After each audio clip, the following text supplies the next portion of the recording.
I want to welcome you to Niagara University's October Speaker Series. This is actually the second one in the month-long series. I'm Dr. William Cliff. I'm Professor of Biology, also Director of our Pre-Health program. Most of our students, or my students, know me as the advisor to the health professions. And so as part of that effort, we're glad to have you here to hear the 6th annual Hughes Lectureship in the Health Sciences.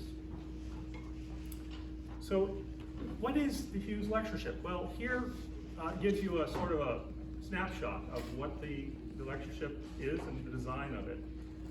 We established this lectureship about 7 years ago as part of an endowment from Dr. Jack Hughes to the health professions. And this endowment helps to underwrite our gathering tonight.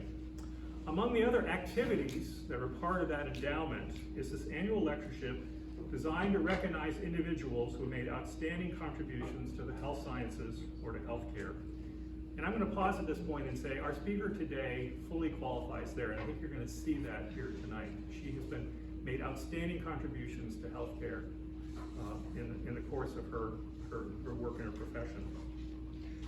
There are other things that the lectureship is all about, and you can see that here. If there are those here from the community, I welcome you. I know there are people from the Community Health Center in Niagara that are present. Others that may be here from the outside, I welcome you, because this forum is designed not only to engage students and faculty in discussions about contemporary issues of healthcare, but also to invite the community and active healthcare professionals. I'd like to begin our evening by acknowledging the assistance of a number of individuals. So I have quite a list here that I'd like to acknowledge, because this is not an effort that didn't happen without considerable input. First of all, the late Dr. Jack Hughes. He was a generous benefactor and a visionary supporter of our pre-health students and of biomedical sciences here at NU. I'd also like to acknowledge our provost, Dr. Timothy Ireland, who was instrumental in establishing the Hughes Endowment some 7 years ago. I'd also like to recognize some members of our pre-health committee that helped shape the program, including Dean of Arts and Sciences, Dr. Peter Butera, Dr. Francis Crosby here, the university professor, and more recently taken on leadership in our program in public health. And then lastly, in terms of our committee, Dr. James Delaney, who's professor of philosophy, also the endowed chair of professional ethics. And Dr. Delaney, I'm going to give you an opportunity to speak to some of your students that are present here. So if you'd like to make some comments to them, I'd be happy to let you. Thank you. So I mainly would just like to say thank you again to all of you for being here. It's such a pleasure to partner with the biology department, with the rest of the pre-health committee for such a great lecture series, and I had a chance to talk to Dr. Davis a little bit before the talk, and I'm very excited to have her here. If anyone is here as part of the Ethics in Medicine and Healthcare program, just please see me at the end of the formal program for the standard attendance sheet response form, and thank you again for being here, and welcome. Thank you, Dr. Delaney. I'd also like to give thanks to a number of individuals for their support of this lecture here today, particularly Dr. Rolanda Ward, who is a professor of social work, also the endowed faculty director of the Allostatic Center for Race, Equity, and Mission. Dr. Christine Burney, Dean of the College of Nursing. Dr. Virginia Glazier from Biology, who, by the way, has provided valuable assistance and advice. So I want to thank you, Virginia, for your help. And then also Dr. Borgstrom, from the Office of the Provost. I was going to say Bergstrom, and that wasn't, I'm sorry, I apologize, Dr. Borgstrom. And he, as part of arranging for this series, has helped to arrange and promote this event. And then someone who isn't here today, but has also been invaluable behind the scenes, and that's Elizabeth Smith. She is the administrative assistant for our committee and has done an incredible amount of work behind the scenes to get this going. So let's join me in a round of thanks for these individuals. So without further ado, I am going to, whoops, too far here. Sorry. I'm going to bring up Rhonda Bivens-Talley, who is the executive director of the Lech Institute for Civic Engagement. Rhonda was instrumental for us to connect with the Community Health Center of Buffalo, Niagara.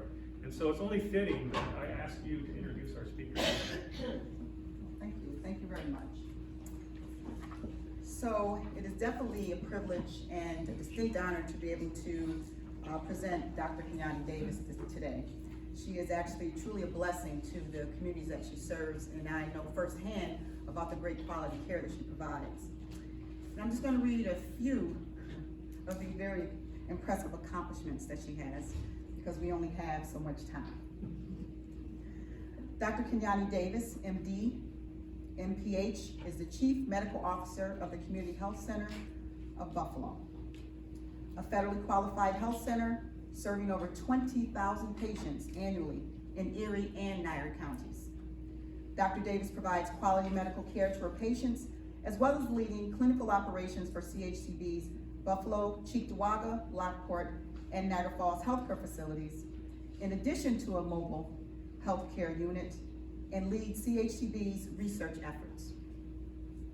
Dr. Davis has assisted in successful lobbying efforts to the Erie County Health Department for COVID testing vaccines for the hardest hit 5 zip codes of Western New York.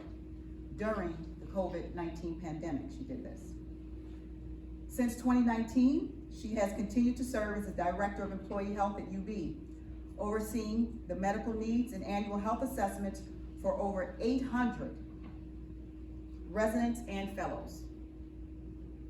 She is also a part of the Governor's Task Force for New York State's Maternal Mortality and Morbidity Advisory Council, say that fast, and is an active member of the African American Health Disparities Task Force, which helped to establish the Buffalo Health Equity Center in collaboration with the University of Buffalo. Dr. Davis is a clinical assistant professor within the University of Buffalo School of Public Health and Health Professions, in which she teaches a course about social determinants of health and the effects of the healthcare outcomes of the people in the communities. She also has faculty appointments as clinical assistant professor at Jacobs School of Medicine and Biomedical Sciences and at the State University of New York Buffalo School of Public Health. Go Bengals. Dr. Davis has earned several distinctions and honors. Most recently, Dr. Davis was named a 2020 40 Under 40 honorees by Buffalo Business First Weekly. That's a big honor. That pretty much means is that 40 men and women throughout the city, throughout the state actually, younger than 40 years old, have had some wonderful accomplishments, and they're heavily involved in community activities. And that's under 40. Under 40. So also New York State Assembly member Karen McMahon also recently selected Dr. Davis to be honored as a member of the 2020 New York State Assembly Women of Distinction. In 2018, Dr. Davis was chosen for the prestigious National Institute of Health Disparities Research Institute Fellowship. She was also inducted into the 2016 Arnold P. Humanism Honor of Society, Arnold P. Gold Humanism Honor Society, in which she was bestowed an award for her excellent bedside teaching. Dr. Davis is a native of Phoenix, Arizona, and resides in Williamsville with her husband and enjoys life with her 3 children. I present to you one of the hardest working women in medicine, Dr. Kenyani Davis.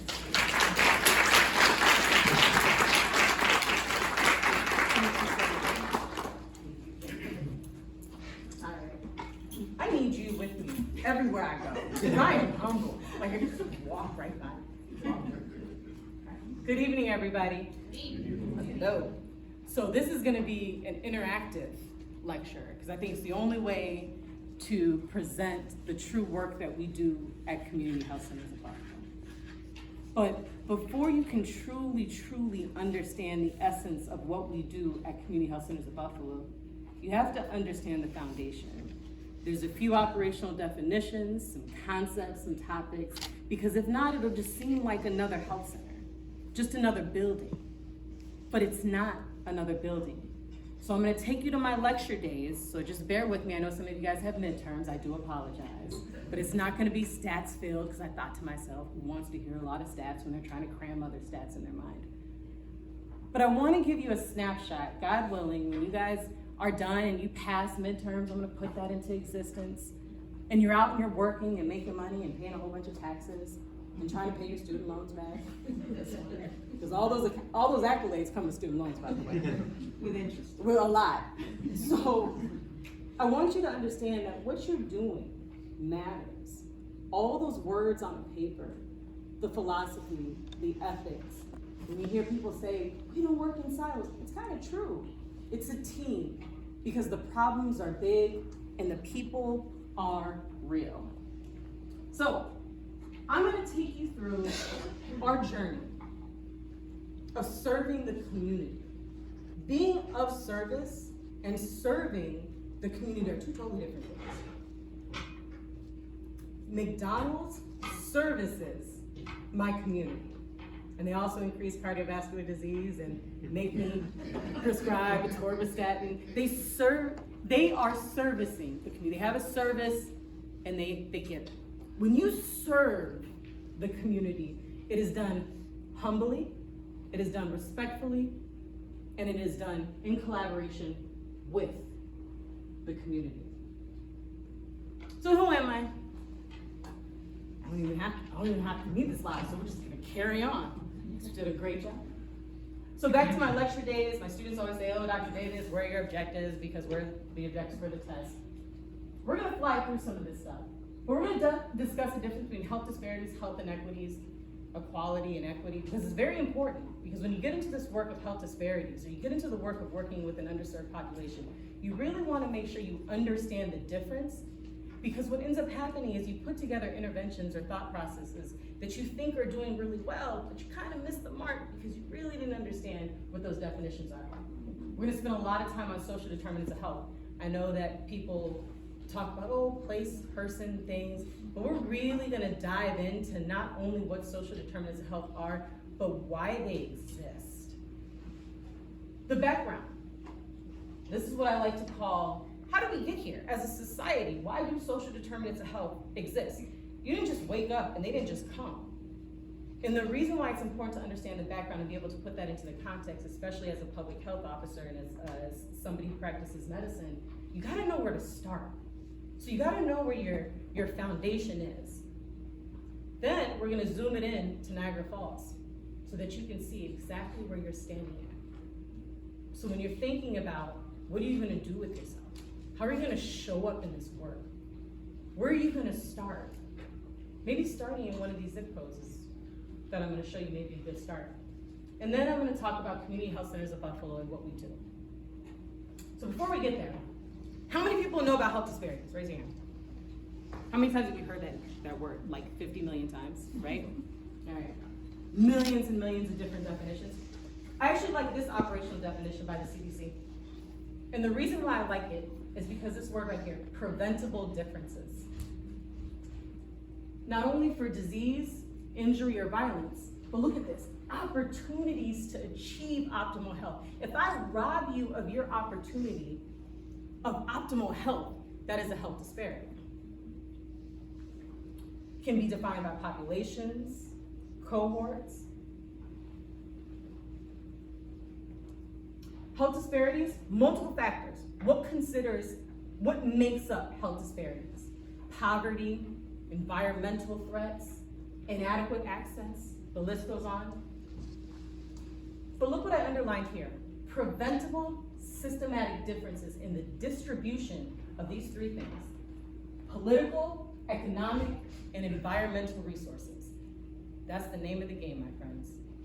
When there is an unequal distribution of those three things, you inadvertently get health disparities. But wait, so what is this health inequity word?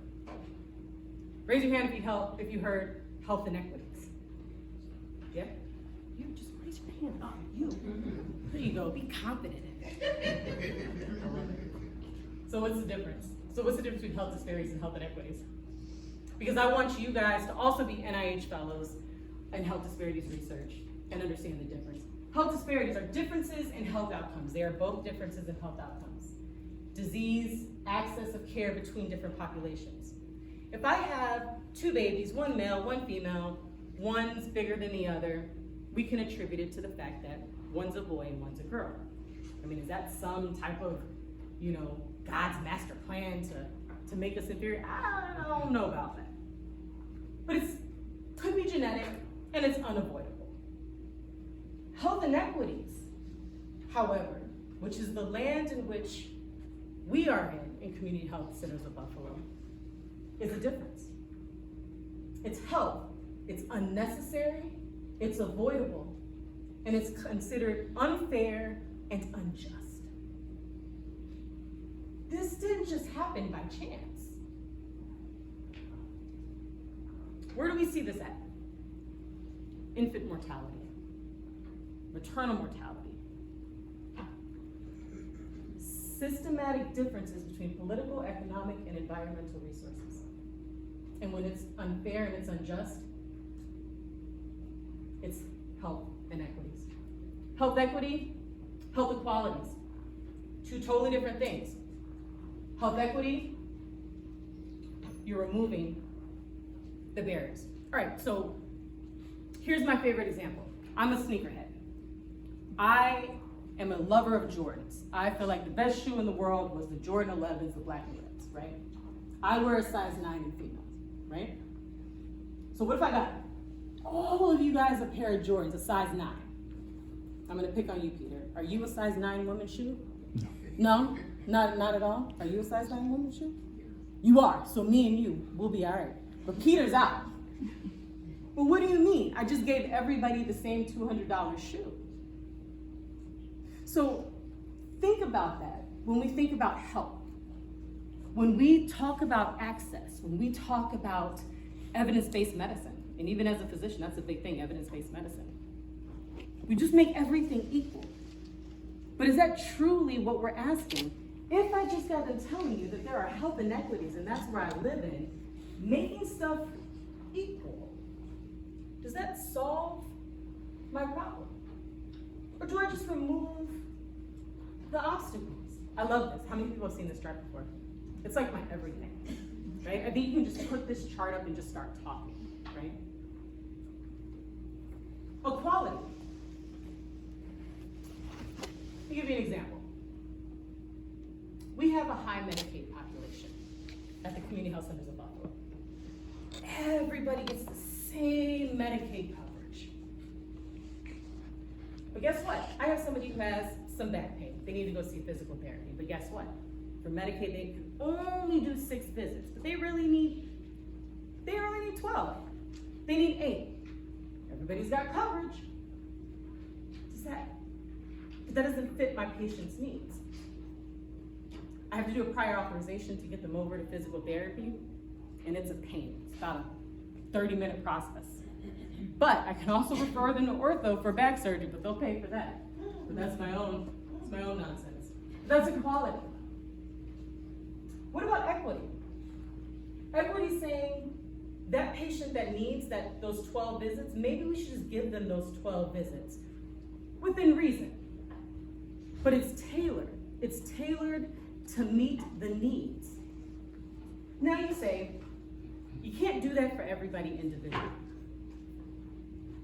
But what I'm going to start to show you is that we don't have to do it individually, but you're going to start to see themes for certain populations. So I want you to start asking yourself, is a blanket approach really working? Social determinants of health. How many people have heard about this? There you go, with confidence. With confidence. Come on now, with confidence. Social determinants of health. Take a stab at it. Who knows the social determinants of health? I put it up there. Factors that aren't related to health that affect somebody's ability to get health care and health access. I love it. I love it. I'm not that smart. So I just summed it up as all the non-medical things that contribute to somebody's health care. So we're gonna sit here for a second. 80% of the totality of somebody's health does not lay in my office, does not lay with my stethoscope at all. But when you think about health, where do people jump to? Oh, the doctors.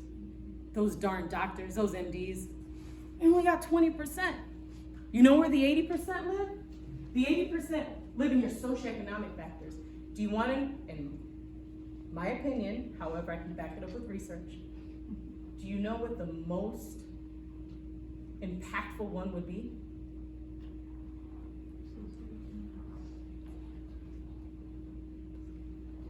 Education.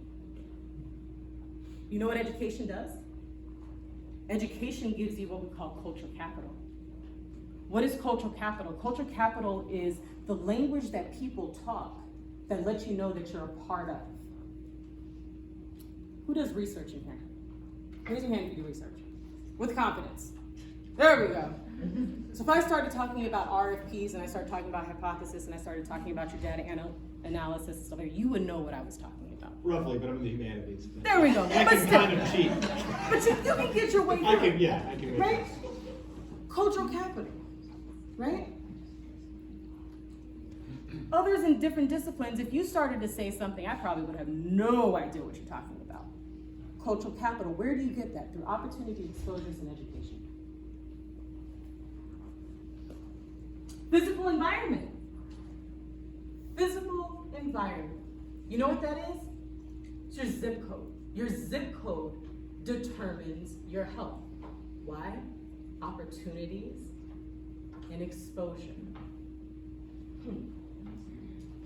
But yet, when we talk about healthcare, where do we go? We go to the doctors, right? Push more patients, push more notes. Make sure you check the meaningful use box because that's going to translate to care. Where's my other guy over here? That small process of a procedure that's gonna help somebody, right? 20%. That's all I got. 10% is health.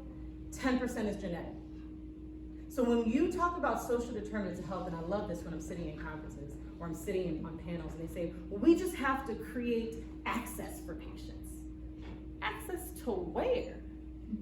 Where? So we bypassed the walkable sidewalks. We bypassed the fact that the dropout rate was high. We bypassed health literacy. We bypassed all of that and jumped to build a building. And one of the things that I'll show is when we built a building, we didn't build it in that mindset. So this is the really smart definition of social determinants of health, but please feel free to use mine.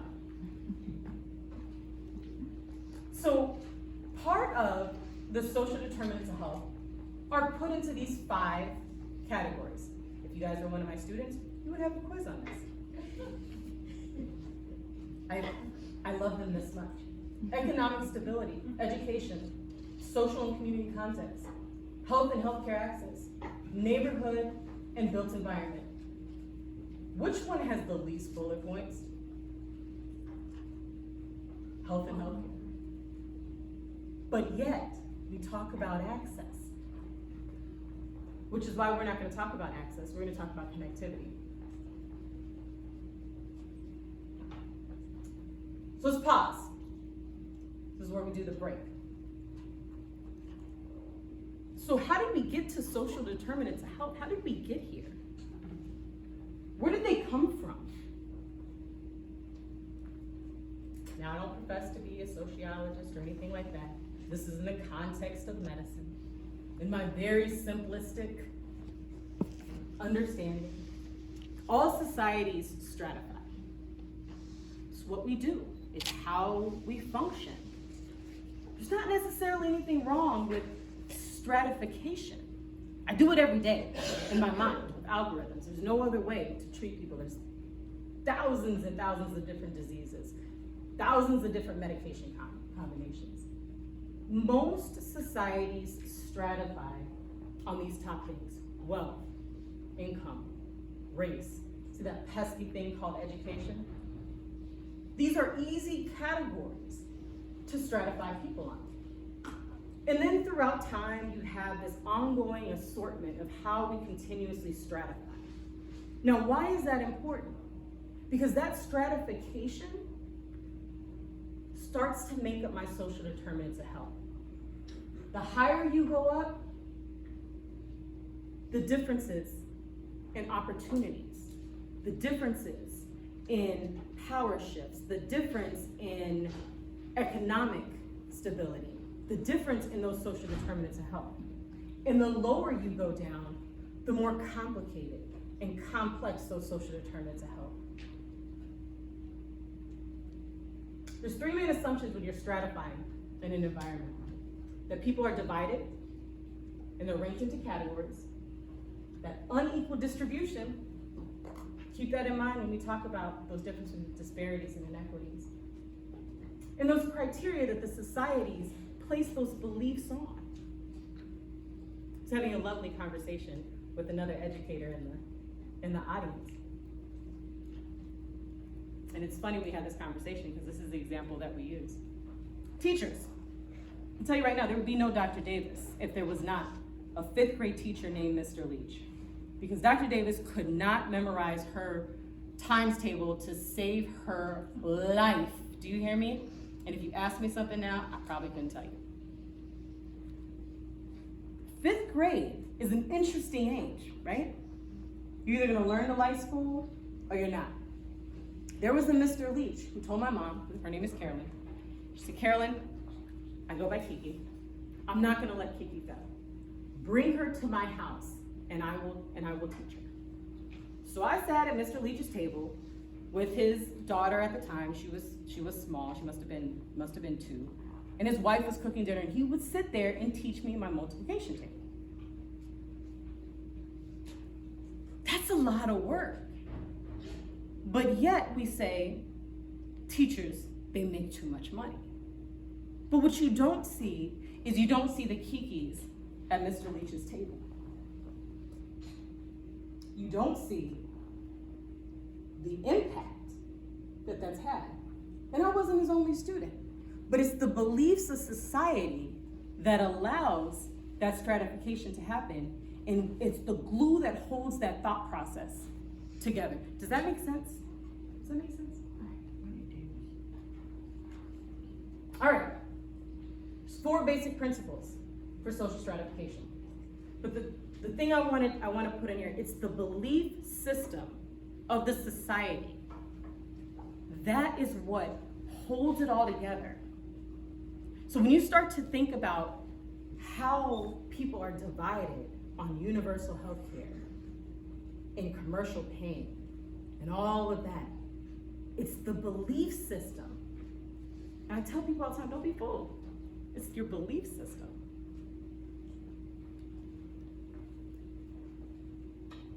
I always thought this was funny because it's the truth. But what this does is it points out exactly what I said, education. So each and every one of you guys here, no matter what it is that you're going into, the fact that you showed up for new information puts you worlds ahead of the next. So one of the things that I am not is shy. And one of the other things that I am is very, very comfortable in uncomfortable situations. The one thing that we have to talk about is race. And it's not one of those things that you can, sweeten it up and let it go down nicely. At some point, somebody said, does race determine your health? This was in 2002, the Institute of Medicine. Really, really smart people came together and said, is this a thing, or are these people and these disparities and all this stuff that they're talking about, is this real? So we're gonna put a whole bunch of really smart people together to see. Guess what they found out? Shocking. These disparities were real. This is 2002. Wide range of diseases. From the cradle to the grave, disparities existed. Maternal mortality, infant mortality, hospice underutilization with African Americans. Do you see that? Cradle to the grave, and I can be here all day long telling you about the in-between. The most profound one was with cardiovascular disease. What I found interesting was that physician recommendation for particular interventions was the key. So let me take you back to social determinants of health. Let me talk to you about access. In order for you to walk into my office and understand anything that I'm saying, you have to have at least a 6th grade education. So I did refugee health assessments this morning. I had to talk, we asked where people, come from. I had a gentleman from Mexico. He, dropped out of school somewhere around the 5th, 6th grade. I had to try and explain to him how his cholesterol was really elevated and how it increased his risk for a heart attack. And I needed to put him on medication. And then, also his hemoglobin A1C was a little elevated. Oh, and I got about 15 minutes to do that, by the way. He's looking at me like, what? Past the language barrier, you got to have at least a 6th grade education in order to understand what's going on. But physician recommendation. What if you sit in a zip code or an area that doesn't have one of those shiny buildings? Better yet, what if you sit in a zip code that may have a shiny building, but doesn't treat you like a person when you get in there? What happens? So eventually they said, time went on and they said, okay, all right, we must be doing better. Does race determine your health? They found different constructs like new racism and different things like that, but they still failed to mention race as a determinant of health. Why does that matter? It matters because it puts context. In essence, that means that me being Black, I just wake up. And I am subjected to very different outcomes than some of you guys in this room, just because I woke up. I'm gonna ask an uncomfortable question. Oh, I'm very comfortable.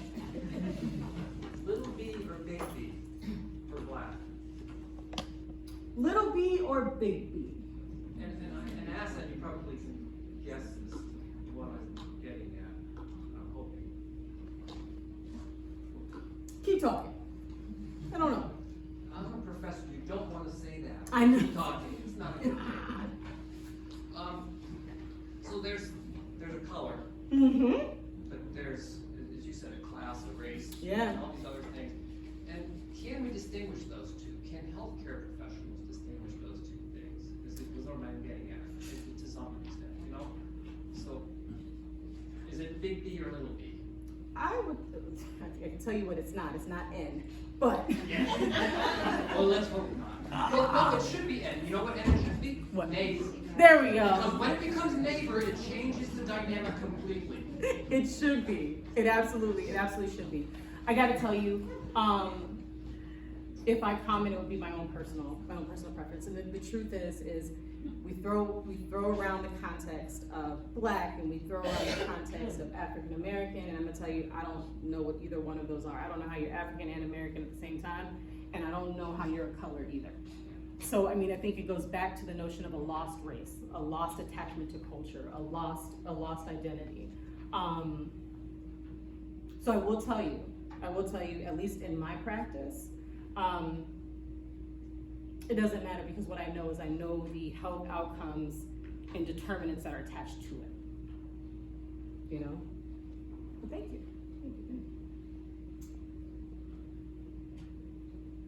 So why is this important? So if you don't know Dr. Williams, you absolutely need to go listen to one of his TED Talks. How many people have listened to him? Oh my gosh. All of you guys, Google it. This is the reason why it's important. In management, there's a term that if it gets watched, it gets managed. So if you can say it, we can tackle it. But every 7 minutes, a Black person dies prematurely here in the US, not in Rwanda, not overseas, not in Zimbabwe, right next to you. That's over 200 Black members that die. 200 people with a mother, a father, an ideal. Just because they look like me. That is cool. Now, so finally, where in the world did I find that race determines your health? It's at right here in maternal mortality and with my wonderful public health people who thought outside of the 99213s, 99214s that we fill out each day. Dr. Geronimus. Anybody familiar with Dr. Geronimus? Anybody hear about weathering? Oh my God, prepare for your mind to be blown. So Dr. Geronimus, so she is actually she has dual appointments at many different universities. But in 1999, she came up with this concept of saying, you know, these disparities in this maternal mortality has got to be something else. My research is junk in is junk out, right? So if you have junk in your data set, you need to junk out. Nothing's gonna be statistically significant. She did a lot of really smart things. And she came up with the theory and a concept called weather. How many people, grandmothers, said, my bones are tired? You heard that? Heard that? My bones are tired. There's some truth in it. When I read this, I called my granny up. I was like, man, granny, sorry I left. It's real. The concept of weathering means all of the microaggressions or the mishaps or the missteps actually age your DNA. And it's more pronounced by middle age. Chronic morbidity, mortality, but all socioeconomic statuses. They've seen this. And why is this important? DNA makes everything. So in a DNA strand, at the very ends are these things called telomeres. And it's the life of the DNA. Once it replicates, the telomeres get shorter and shorter and shorter. And once they get to a part, they're no longer viable and they die off. And when you have so many of those occurring at a cellular level, they start to happen at organs and systems. And you start to have things like diabetes. And so what I'm gonna do is I'm gonna prove to you certain people in these particular zip codes have these health outcomes, because you can see those. You can't see those telomeres unless you're looking under a microscope. But from a DNA perspective, when you have your African American women compared to their counterpart, which are white women, same age, but on the inside, their DNA for your African American women is 7.5 times older. They're 7.5 years older. And happy to talk about it afterwards, but there's a thing called allostatic load. And why that's important is because if it's 7.5 years older, it's your women of childbearing age, where you may think they're 20, but their DNA says they're 27.5, 28. So if you start having people who are having babies later in life, the truth is, DNA-wise, they're a lot older. When we start looking at the systematic differences between who dies during pregnancy or delivery and who doesn't, this starts to get more apparent. But for my public health people and my medicine people, for maternal mortality, 40 to 60% of it is all preventable. It's crazy, right? So I bring to you even more dismal stats, because that's what I do. Hopefully towards the end of the talk I can pick everybody up. So right here where we're sitting, I gotta tell you, when I was putting these slides together, and I borrowed these slides from another activity that we did, I was very intrigued by the box. You guys familiar with the box? In that zip code, in the Reverend Allen? So here's your makeup, right? Not too different. But here's what's interesting. About 50,000 people, 22,000 are struggling. Let's go back to those social determinants of health. Remember that slide I told you I make my students memorize?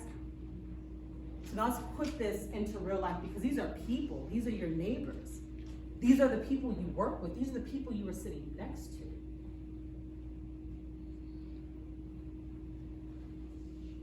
Highest percentage of Medicaid. Let's go back to what I talked about, access. Is that the most applicable thing for the health disparities that we see and that we face. Highest percentage of African Americans with asthma, chronic kidney disease, diabetes, heart disease.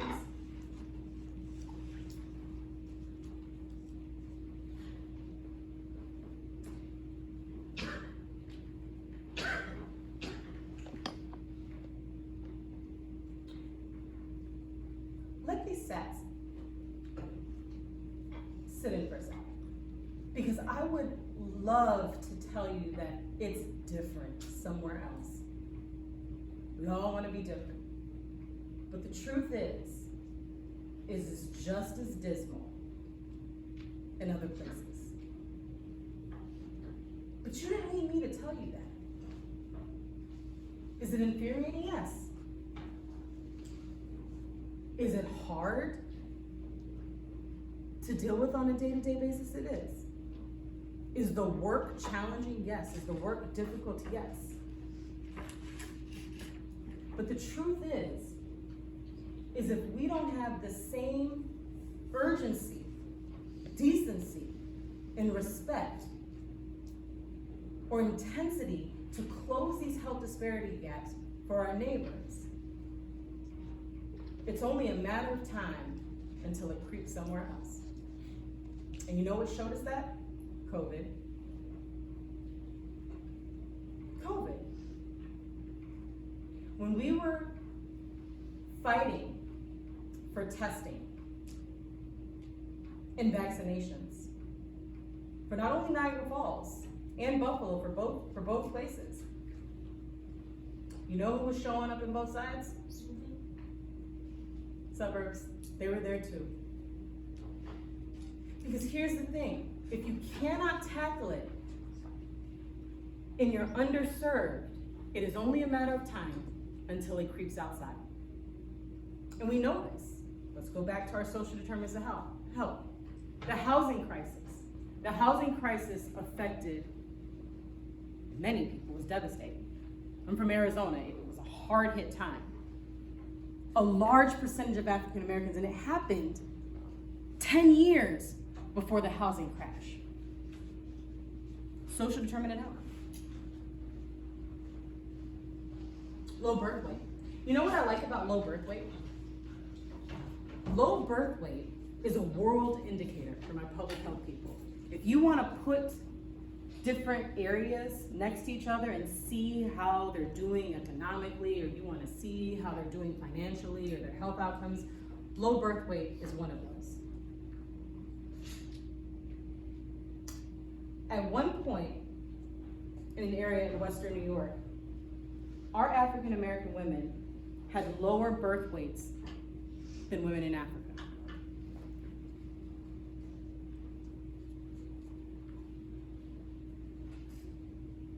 Chronic diseases. You know why chronic diseases are so important? They produce negative health outcomes, disability, and they're not necessarily treated in the right place. So the Institute of Medicine has the best definition. The right person at the right place at the right time. What you're gonna see here in Niagara Falls, majority of these chronic diseases are treated in the emergency department. Now, that's for a few different reasons. They did a survey. One of them was because they said that's where they can get quality doctors. That's where they can get somebody to listen to them. You know what the other one was? Any guesses? Don't be shy.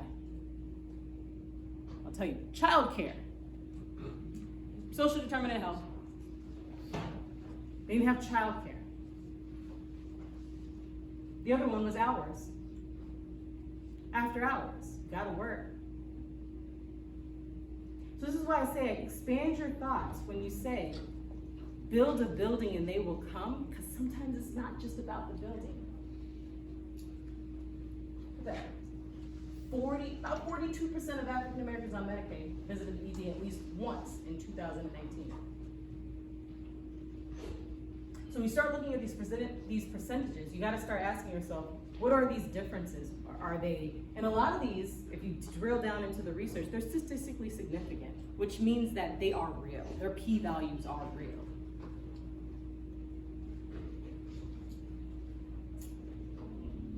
Look at this one. This is my world, by the way. 97% of African Americans on Medicaid did not have a primary care visit in 2019. All right, my scholars in the room are gonna say, oh, well, COVID hit. That's probably about the time you probably should have saw a primary care doctor. 97%. If the work to prevent the chronic diseases to increase longevity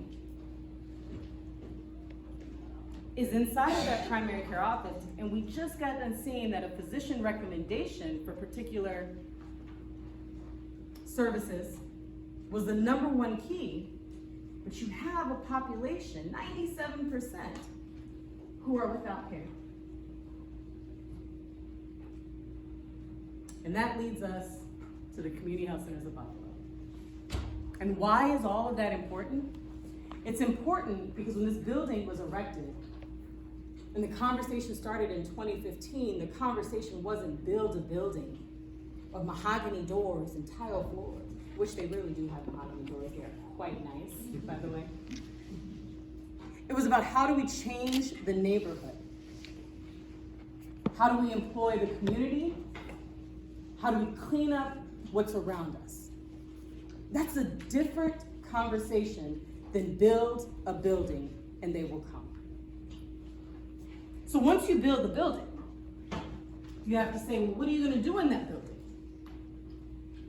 We're gonna become activists for change. That's different than the stethoscope that I wear. That takes you into policy development. That takes you into being on the grassroots level and in the community. That was the function of the building. So during COVID was the test of all of that. And I see Miss Carla in the stand, let me tell you something. Poor Carla was worked. And Miss Stephanie Carr, oh, we worked them in Niagara Falls. They were all over the place. Community vaccinations, community testing. Those things don't just come in the middle of a pandemic when nobody knows what in the world is going on. So you know what we did? On the phone with politicians, like you, we will scream and you will hear us until you get tired of hearing us. That's what happened in that building. Not just a wonderful entryway. True work on a policy level happens in that building. Collaborations, you can't do this work alone. I just told you how hard this work can be. You've seen how deep and how wide. It's an ocean. Collaborations occur with common goals in mind. So what is a federally qualified health center? So federally qualified health center is it's different than your normal private practice. So this was, the government said, at some point we have to take care of the people who are either underinsured, not insured. We need to take care of the people because they realize that if you don't take care of the people, guess where it creeps? Into your neighborhood. So they developed federally qualified health centers. And part of federally qualified health centers, it's not just the 10%. Our job is to take care of the 80%. How do we do that? We do that through behavioral health. We do that through family planning. We do that through case management, care coordination, social work, mental health. Any of the pillars, anything that affects the totality of the human being, we are there. It is very different than private practice. This may sound like something very simple. Previous practice that I was at before I joined Community Health Centers of Buffalo, if you brought a form into your doctor, 7 to 10 business days, and it's a $10 form fee, right? Not all my patients have $10, but they really need this form because this form is tied to their Social Security. This form is tied to their disability. So as an FQHC, we can't charge for forms. We think it's a simple paper, but it's somebody's livelihood. So as a federally qualified health center, your job is to take care of the whole person and the whole community. So when we erected the building in Niagara Falls, we realized that there were issues of unsavory practices around us. So you know what our job was? We didn't say, you know what, we're just going to man our property here. Our goal was to make it safe for the entire community. So we had police officers in our building. We helped clean up the streets. We helped make it safe within at least a 5-10 mile radius so people can actually come to the building. And when we were able to do that, guess what? People felt safe to walk out, to come to the building, to access that care.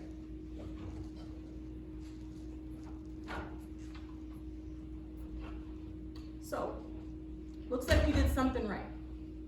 So what did we do? We expanded the model. So we have locations, we're only at QHC, in locations in both counties, Erie County and in Niagara County. We have family planning here in Niagara Falls. We have a teen walking clinic.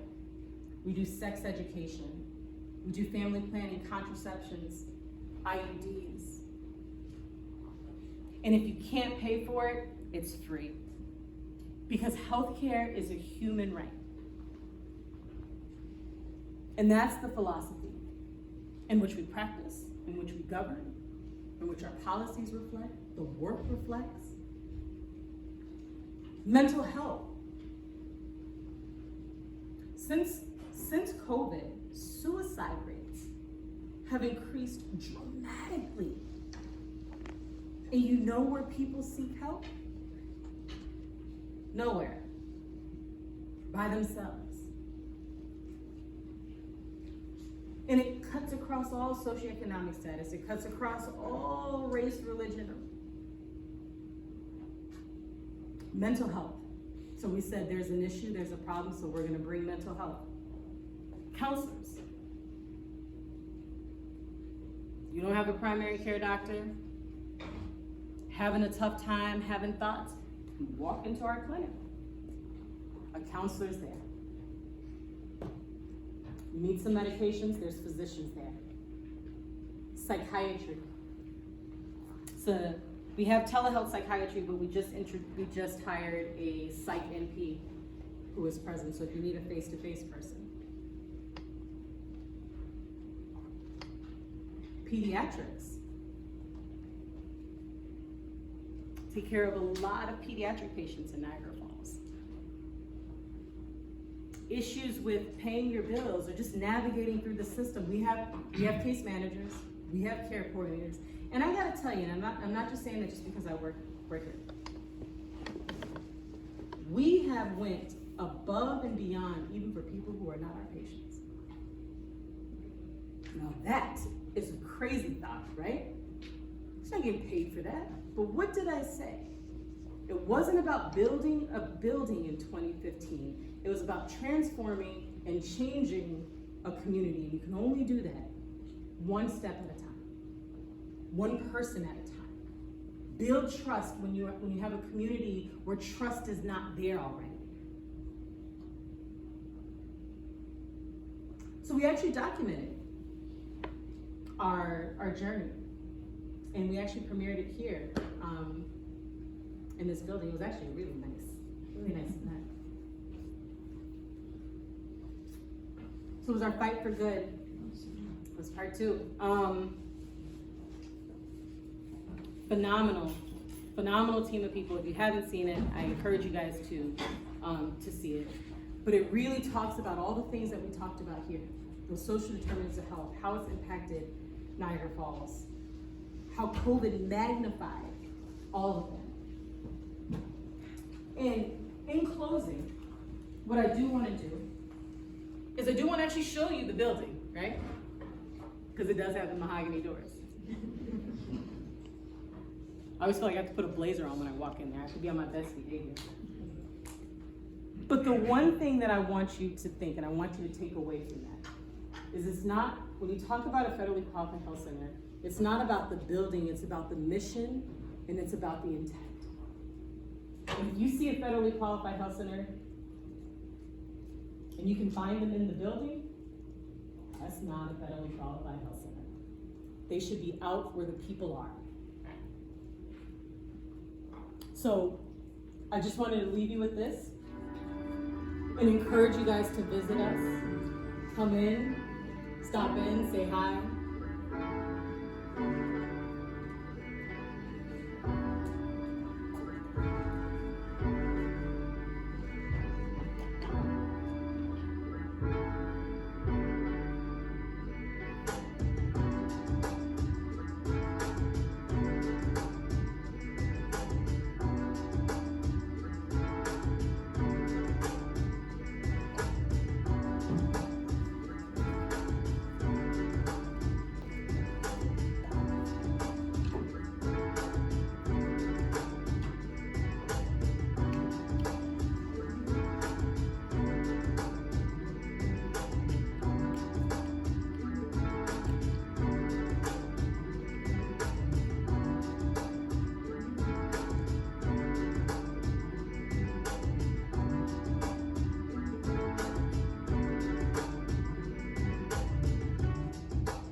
Wasn't that nice?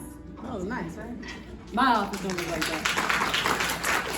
But in closing, I want to thank you guys for allowing me to have your ear for this time. Hopefully you enjoyed it. But before I end, if my CHCB family can stand up, I know, look, they're looking at me like, ah. Dr. A, can you stand up?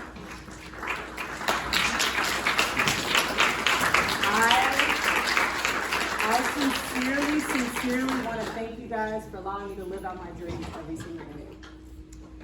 I am who I am because of you guys. And what I want to say to everybody in here, I'm gonna cry, because I'm a crier. No matter how big your dreams are, they're achievable. Keep pushing, one midterm at a time, one MCAT at a time. No's don't have to be definitive. Because if I listened to every no, I wouldn't be here in front of you guys today. So thank you guys, I appreciate it.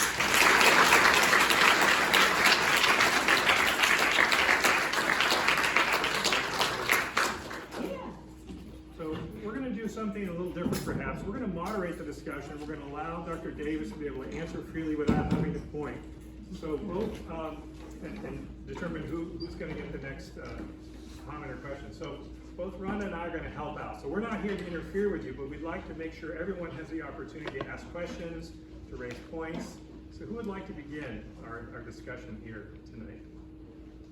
Please. What was your academic path like before you came? Really, really long. I think, when people ask me about, the academic path to becoming a physician, it's a marathon. It's a journey. And it's more about perseverance, and it's more about, there will be times where you will be the only person that believes in yourself, and that's okay. You just gotta keep pushing. But I went to college, I went to undergraduate in Iowa. I graduated, I took the MCAT during my junior year because everybody else was taking it. Didn't do so hot. Applied my junior year, going into my senior year, which is when you start. Didn't get in. Took a gap year, if you will. Applied again, didn't get in, right? So I ended up working on my master's in biomedical science, and I ended up going to the Arizona Department of Health Services, and I started working on this really cool neural tube defect grant underneath the CDC.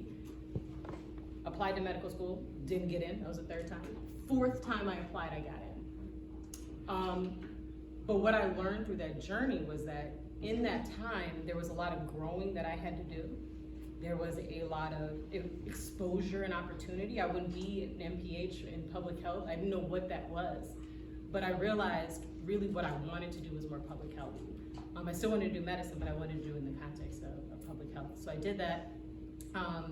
So I got in 3 years after I graduated from undergrad. And then I did an internal medicine, preventative medicine residency program at UB, which is how I got to Buffalo, and then I got my MPH. So good luck. Told you I have a job for you when you're done. I will gladly accept. So perseverance and exploration. There you go. Dr. Glazer. I had a question about how the health center basically sort of connects. I don't really know like how people get access to like Section 8 and like food stamps and things like those social determinants of health that you talk about. Like, is there social workers that can help with that, or like how can you? And is there some way that the community could better connect the other resources that maybe, a little bit outside of, obviously the health center, if they could cover everything, that would be great, but like make stronger connections so that they're not, and I'm assuming it's like they sit in a federal office to fill out, these types of forms that they can't do it online or whatever. So the first thing is you just gotta walk in, right? So I'm really serious when I say it. We have care coordinators, we have case managers, you just walk in. There's always somebody there that will greet you to help. And there's nothing too small, right? Because when people come and they ask for help, it's important for us to show up, no matter what it is that they're asking for. We do a lot of collaborations. I know Carla and Stephanie do a lot of outside collaborations. But we help people navigate those forms. I can't tell you how many times I've sent stuff over to the case manager and care coordinator. I'm like, I don't know what I'm doing. They're like, I got it. And they bring it back to me, and I sign my name, and everybody's happy. But there's people who help them navigate through that.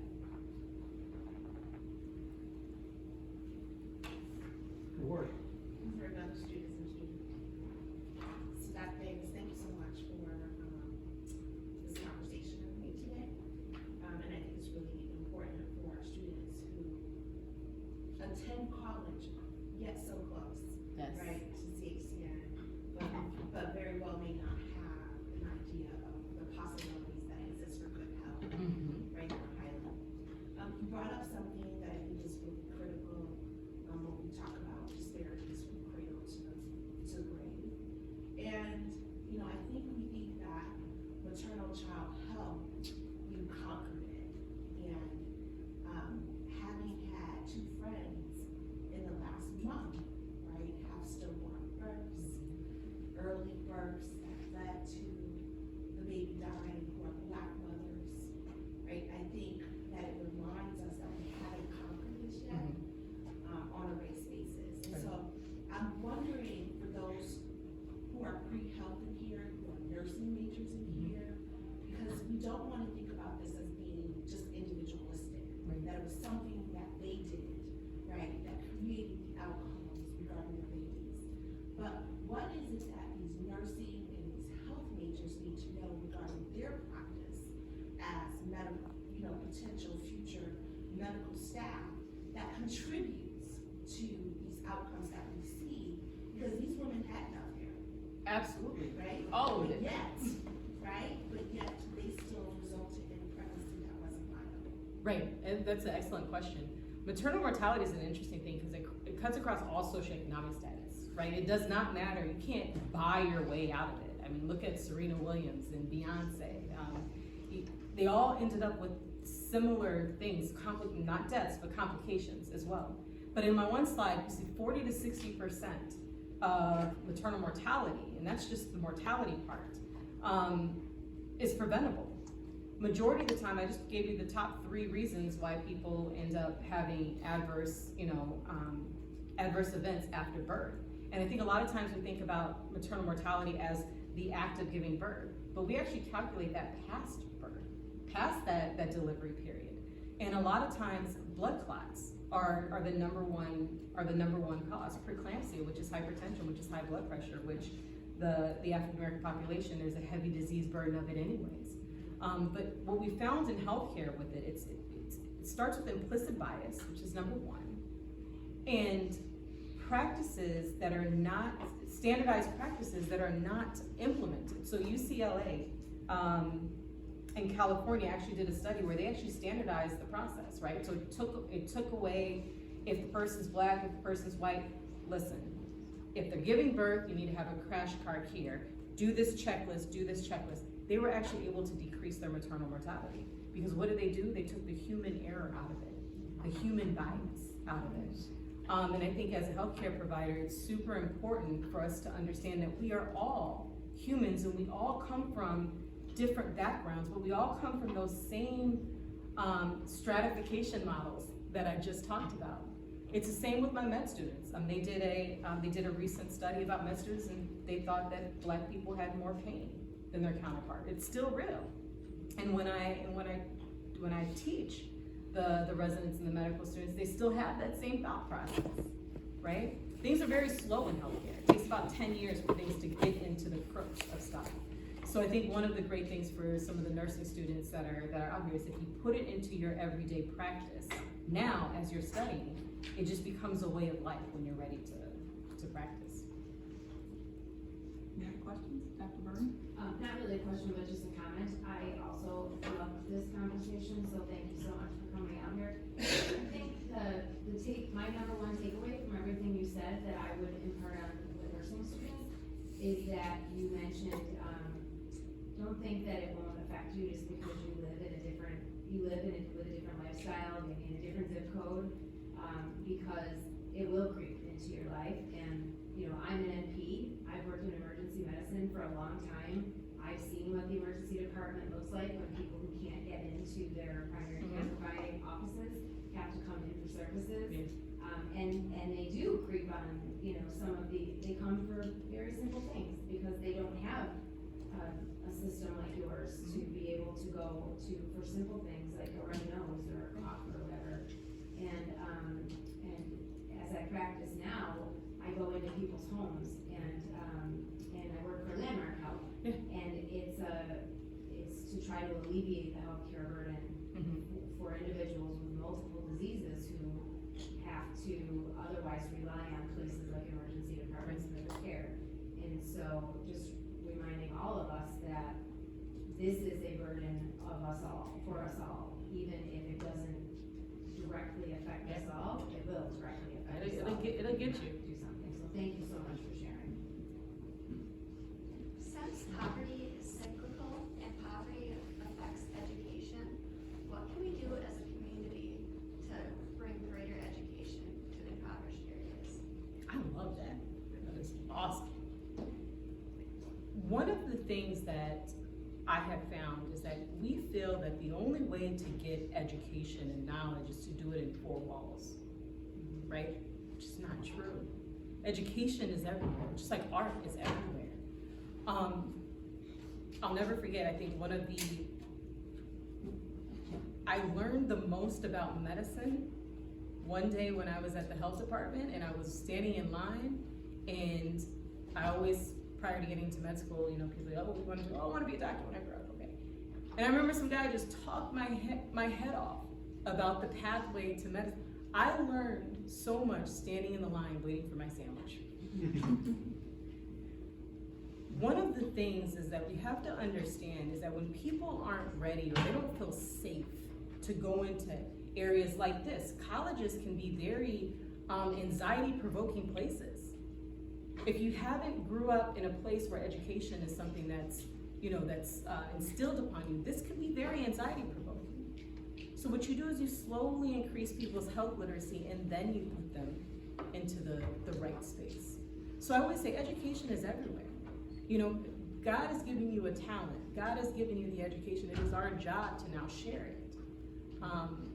And that is how you start to tackle this notion of poverty and giving that cultural capital.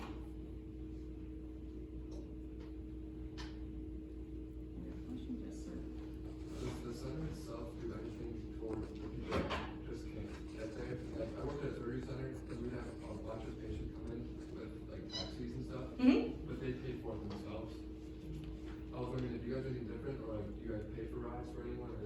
Yeah, that's a great question. We do. So we have, so there's the Medicaid transportation cabs, so our social workers can help people fill those forms out for them. We went as far as, we even bought a really nice SUV to help tow people around. But we do have the Medicaid transportation for people. And so now that is also a unique barrier, because you have to call in advance for those cabs, right? But people need something right now. So remember how I said it was more than just about building and building? So we said, you know what? We're gonna go into community nursing, so we'll send a nurse out to you. And so that's kind of where we're at now. Good question though. I was just wondering, what were some of the factors that motivated you to come into medicine? Oh. Two things. You want my honest answer? Sure. Yeah.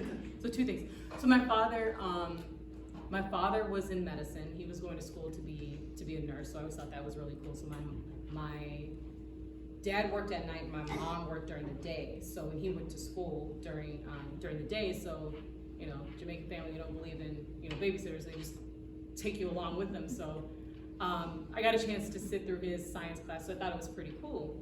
Then the second thing was when I was going through school and I was about, like I said, 5th grade again, and they said, what do you want to be? I said, I want to be a doctor when I grow up. And I'll never forget, this male teacher said, well, no offense. He was like, you should be a nurse. I said, well, I'll be damned. I said, well, why? He was like, that's better suited for you down the line if you ever want to have a family. I said, oh, you think I can't do this?